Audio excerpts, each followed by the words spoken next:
Why did I just use my customer service voice?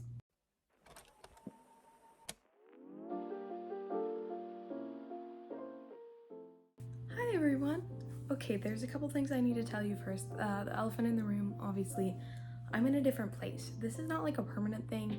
This is like still in my house. This is just a different place in my house because as you know, like I have to turn off my fan to record videos in my room, but then it gets super hot because I live in Arizona and it's like 120 degrees out. So I'm not turning my fan off, but if I leave it on, it makes this awful rattly noise. But this fan in here does not make a noise, so that's why that's on. Second of all, sorry if I look a little off, if my eyes are puffy or whatever. I've been going through some stuff, so yeah. But I did my makeup. I didn't change out of my pajamas because I didn't feel like it, but like, whatever. Alright, so you may already know from reading the title, today's video is going to be what I read in July and my TBR for August. Now I will start off by telling you that my TBR for August is not a full TBR because I've already been blowing through these books. I've already finished some of these books actually, but I do plan to go back to school shopping. It's not going to be like normal school supply shopping like folders and binders and stuff so much as it's going to be, here are some things that I want to make my life better or easier going into college, and I'll probably get some books just because I like reading. Alright, so let's get into it. These are all the books that I read in July. I'm gonna tell you straight up that all these books for me were 4-star. I rated them all 4-star because they were all good books, but none of them really like blew me out of the water. So yeah. All right, the first book that I'm gonna be talking about is The Wife of Willesden by Zadie Smith. This is a play, and it's been a while since I've read like a play as a book. Like I've read plays for scripts, obviously, because I've been in shows. This was a modernization of Chaucer's? Yeah, Chaucer's The Wife of Bath. What I really liked about this book is that she put her modern translation before the original text of The Wife of Bath, and it was really funny because reading this I was like, oh, I'm gonna have to like pick up a copy of The Wife of Bath and read that, but it has it in here. So this book is even smaller than it looks, especially if you're not gonna read the Chaucer version. But it helped me understand the Chaucer a lot better. The reason why I didn't give this 4 stars instead of 5 stars was that some of like the modern translations seemed like a bit like cringy to me. Not super to the point that it was unenjoyable, because I know a lot of it takes place in like a culture that I'm not super familiar with. Some of it was like that more modern way of speaking that was maybe a little bit cliche that I had seen a lot of. So this was 4 stars, but I would recommend this book. Maybe if someone wanted to look more into plays, maybe for their AP Lit exam, because you're able to reference plays on there, I would be like, maybe The Wife of Bath, because there are some lessons, and then I would recommend them to get this book because it really helped me understand it. It was like Spark Notes, but less Spark Notes. This is like modern Shakespeare, but like Chaucer, and a little different, like modified. But yeah, if you have ever read The Wife of Bath, want to read The Wife of Bath, but you don't understand it, this will be a good book for you. Alright, the next book I read this month was The Mirror by Meryl Smilheiser. I don't actually know how to pronounce that name, but this is a book that I picked up from a thrift store because it's vintage, like it looks vintage. It's not in like super great condition, so it's not like a collectible piece, but it's from the 70s, and I was like, I want to see what just like basic, you know, fun fiction felt like back then, and it's pretty good. Like it wasn't bad, that's why I gave it 4 stars. It just didn't blow me out of the water. This was marketed though as like a horror or a thriller, and it definitely was not that. I don't know how to explain it. So basically the premise is that there's this girl and she's about to get married, and she switches bodies with her grandma because of this mirror in her room, but she switches bodies with her grandma when she was about to get married. So it's like, I don't actually know what it was, like maybe like the early 1900s. I don't remember the year exactly, 1800s, 1900s. But I just thought it was a really cool premise for a book, and there wasn't really like any way that it resolved, but it was kind of cool to see a book that didn't actually resolve the way I thought it was going to. So 4 out of 5 stars if you're interested in like vintage literature, or not, I would say more like retro literature because it's like 70s. if you're interested in reading that kind of stuff, maybe go thrifting, pick up, I kind of like this author, so if you see anything by Meryl Smellheiser, pick it up. This cost me literally $1, so. The next book that I read was The Ambassador's Daughter by Pam Jenoff. This is another one that I thrifted. It was not like on my radar. None of those last 3 books were. I just saw them at the thrift store and thought they looked kind of cool. They were all $1, so I was like, oh, even if I don't like them, it'll be fine. This one I also rated 4 stars. It was a historical fiction, which I am getting a little bit more into, which is weird. One thing I will note is I did not know this was like a prequel to a whole other series.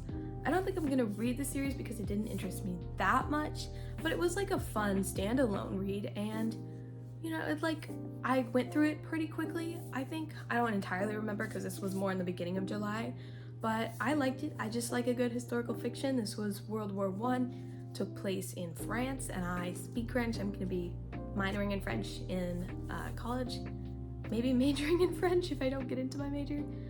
That's a whole nother boat. Drama, love my life. But if you want historical fiction, I would recommend this book, or any books by Pam Jenoff. Maybe this series that I think is called The Commandant's Girl. I think the series is called The Commandant's Girl, so if you want to read anything, like if you want to read a historical fiction series, Pam Jenoff is a pretty good author, I'm gonna say, based on this one book. So, 4 stars. Next book. Okay, now we're getting into the realm of books that I took from the bookshelves at home because I have not been to a bookstore in so long. This is The Orphan Master's Son by Adam Johnson. This was super different from the books that I normally read. This was about a guy in North Korea and basically all these things he does, and it gets so interesting. Like, I genuinely don't know how to feel about it, because it's, on one hand, it's like, oh wow, this is like, North Korea is awful, and on the other hand, it's like, okay, this stuff is wild. How did this even happen? So like, if you want something that's like a mix of whoa, the world, and also like, whoa, what? This is great. I think the perspectives that it gave about a lot of things were really nice. There wasn't any like super big lesson that I took from it, so that's why I gave it 4 stars instead of 5 stars, because it seemed like the kind of book that was trying to teach you something, and it really didn't feel like it did. But it was a good read. I don't know if I would recommend it to anyone unless you like these type of books. I don't know what type of book it would be considered as is the problem, and I normally recommend books to people based on what they like to read. But you know, if you want to read something different, this is a good book. It was really well written, not very difficult to read, but still took me a while.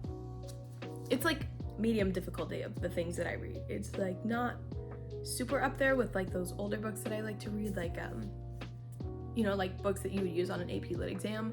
It's not that difficulty, but it's not like easy either. It's just somewhere in the middle. So if you want like a middle challenging read and you want something really different, I would recommend this book to you. The next book I'm going to be talking about is Faithful Place by Tana French. This one I also gave 4 stars because it wasn't quite as good as the other books I've read from her, which were The Likeness and In the Woods. Those were just so good. And I had read online that those 2 were better. So I read those 2 last summer, and I started this one, never finished it. I finished it this summer, yay! And it was quite good. Like, it wasn't as good as those books, but it was really good. I really like these like mystery books. I haven't read them from any other author except Tana French because she just writes so well, and I don't really trust myself to get into that genre because it's not like something that really compels me. I just like her writing, and I by chance happened to pick up books that my parents had on the bookshelf. The thing I really like about these is that the series, because it's not necessarily a story in order, it's just characters, and there'll be like a character that's the main character, and then like a minor character, and then the minor character in the next book, but then there's a minor character in that book that gets the next. So this is like the 3rd minor character. So In the Woods had a minor character who got the book The Likeness, and that had a minor character that got this book, and then the next book is from a minor character in this series. That took a lot of explaining, but hopefully it makes sense. Really like this book. They take place in Ireland, which is really cool. I have a friend who went to Ireland recently, and I don't know, this really excites me. I would recommend it to you if you like Ireland, if you like murder. I listen to a lot of true crime podcasts and like watch true crime documentaries in my free time. So yeah, if you like any of that, if you like Ireland, if you like mystery, if you like crime, I would read this. This is nice. Any book by Tana French, specifically The Likeness or In the Woods, but this is also a good one. I will maybe look into reading some more books of hers if I need more to read in August. There's not one currently on my TBR, but I might add one. I like Tana. We love Tana.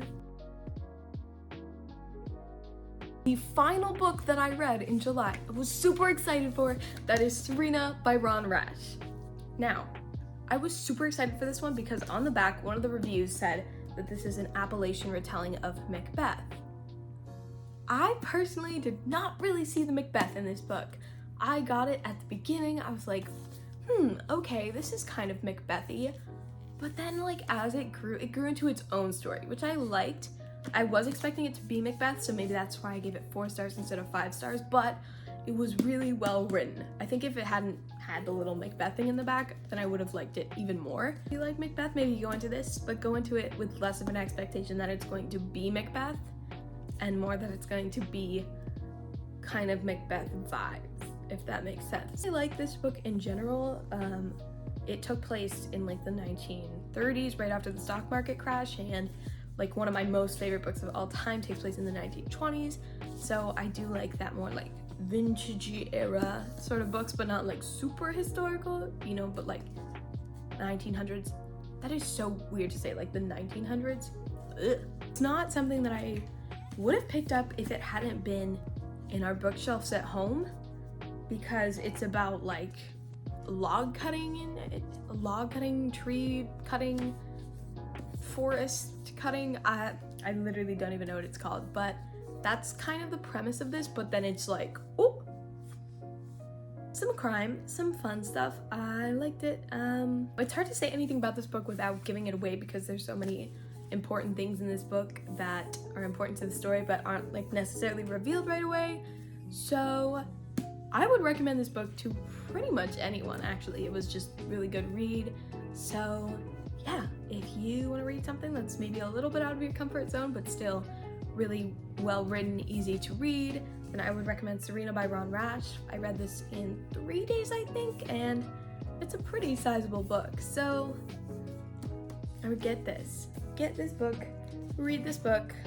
Yeah. So let's go to my August TBR now. Let me give you guys a look at what I currently have. This is what my TBR is looking like right now. I would be lying if I said I wasn't almost done with these 2 books already. So this is pretty small. This is just like a starting point, but I'll talk about these books a little bit, and then hopefully I'll go book shopping and have more to think about, talk about. Hopefully the library at ASU has some good like fiction books too. The first book, or I guess 3 books that I have, is this The Summer I Turned Pretty trilogy. Now I'm watching the TV show right now, so I thought, why not get the books because there's books of it.